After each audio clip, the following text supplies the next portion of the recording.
Hey, this is Clark with Pass the Baton, where we want to encourage you to pass the baton of faith and want to encourage you to pick it up. We want to be in this together because it's a relay, not a marathon. Today, I was thinking about a phrase that I've heard a lot, and I've heard it even some recently, talking about if you delight in the Lord, He will give you the desires of your heart. So many people have used this as if God is a genie, and if you delight in Him, He'll give you whatever you want. As if you want $100,000, if God will give you that desire, and if not, then obviously there's something you're doing wrong. I mean, that is the take that some people have on this, as if to say, well, if you want that, then God will give it to you if that's what you desire. God will give you that desire. So I want to break that down a little bit. And this verse is in Psalms chapter 37, verse 4, where he says, delight. Now, I'm going to read this from ESV, but it's honestly, it's very similar. Several versions I looked at, and the King James, it's definitely very, very similar in the English Standard as it is in the King James. English Standard says this in verse 4, Psalms chapter 37, delight yourself in the Lord, and He will give you the desires of your heart. So, first glance, it looks like it is kind of like God is a genie, and He's going to give you what you want if you desire that. As if you do this, God will do that. And it's that kind of a phrase. So first, what does delight mean? And the word's used several times. I used to think it was just a King James word that was used here, but it's not. It's kind of across the board. It's used several times. But delight, when we think of delight in one sense, it means to take pleasure in. So if I delight in doing something, I really like it. But the Hebrew term here is completely different in a sense. It kind of has that take on it as well, but this is what it means: pliable, soft, which is kind of odd when you think about it, but think of it this way. If you delight, when you're pliable or soft, it's like God is molding you, like you are like the potter and the clay. If you're soft, you're moldable. That's your delight. And put it into context with the first part of the chapter. Psalms chapter 37, verse 1 says, fret not yourself because of evildoers. So consider it this way: if you really have pleasure in something and it's being taken away from you, or if you have pleasure in a thing and somebody steals it from you, or if you have pleasure in something and you see how other people have it and you don't, people that are doing wrong can have what you want, you don't have it. I mean, just think somewhat in those kind of terms, but he's saying really that if you're delighting in something and it doesn't happen, or if someone takes it from you, whatever, then you can really lose any kind of sight of God. Our hope, our desire should be, and we're getting to that part of it, but it should be in God and God alone. And if that's the case, then things will change. So when you're delighting, when you're soft, when you're moldable, then these things won't bother you because your desire is in God. And we're getting to that. I'm kind of getting ahead of myself. But it says, delight yourself in the Lord. So who is that? If you're moldable, if you're delicate, if you're the potter and the clay, if you're delighting in something, who is the Lord?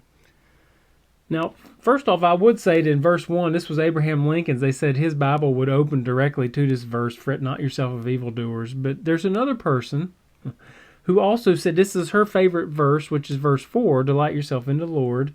And I've heard, or at least I read, that Oprah Winfrey says this is her favorite verse, delight yourself in the Lord, and He will give you desires of your heart. But she takes the word Lord and she puts it into characteristics.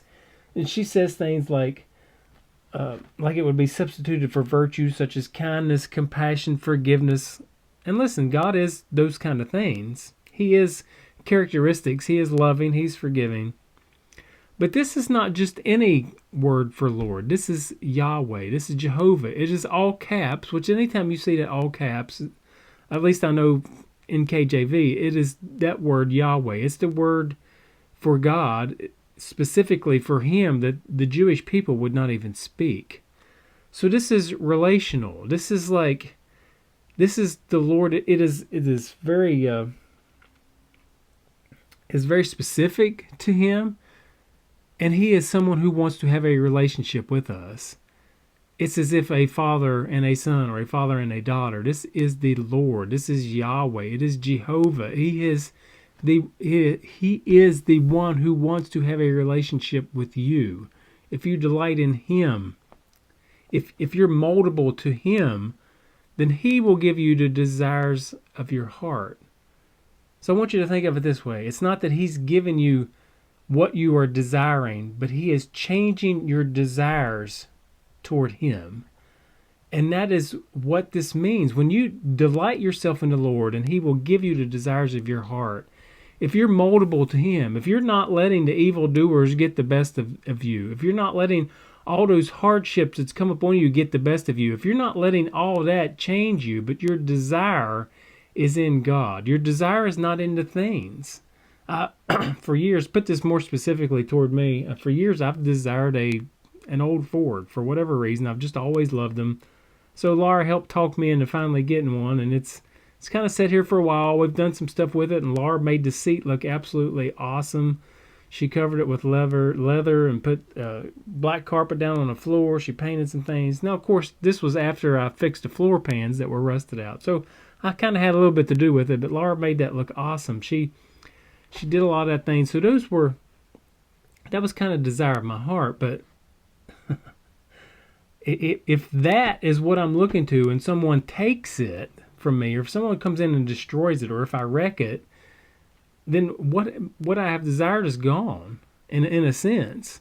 But if you desire God, God might help me get the rest of that fixed up, or maybe not. I don't know. I believe eventually we'll at least be able to drive it at some point. But my desire is in God. And so he might change my desire. In other words, as time goes on, God may change my desire to where I don't even want that thing. Maybe it's because I've put so much work into it. Maybe he's just showing me that that's not what I really need. And hopefully, and what we want is desire the things that God wants. There's a Hillsong song that says that. It's kind of, God, mold my heart, break my heart for what breaks yours.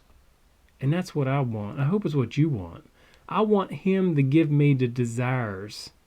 I want desires that come from God. I want the desire for where I'm at, for what I'm doing, based on what God would want me to do. In other words, I want to be moldable, pliable, and soft. That is the delight part in what he wants. So in other words, if I delight in the Lord, if I'm moldable to what he wants, what Yahweh wants, what the God of heaven, Jehovah, wants, he will change my desires so that my desire will be what he wants if I delight in him. And he kind of says, commit your way to the Lord, trust in him, and he will act. That's ESV, the next verse. So we're committing our life to God, to the Lord, to Jehovah, to the personal God. And by doing that, he will give us desires. If we do that, God will give us desires. And I know my desires have changed in so many ways, so many facets down through life, they have changed. And I hope that they will continue to, but I hope that they will continue to change in what God wants from me. Delight, be moldable in the Lord. Let him mold you. Don't fret of the evildoers. Don't let all the hardships, whatever comes your way, don't let that change you, but be moldable and understand that God is in control. Delight in him and let him give you the desires of your heart.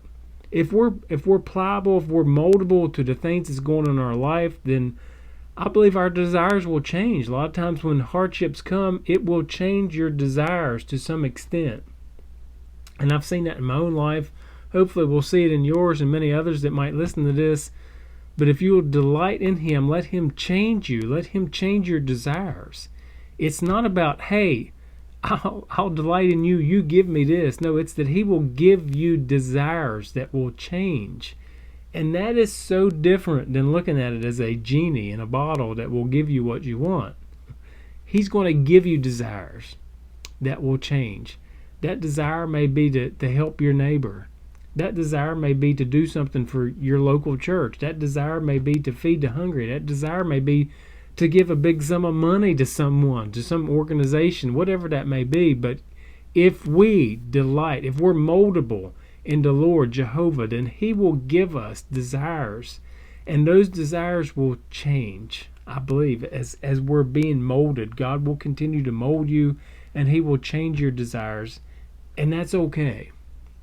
But make sure that you're delighting the Lord. Commit your way to Him, and He'll change those desires. And that's what we want. We want our desires to be molded to what God wants.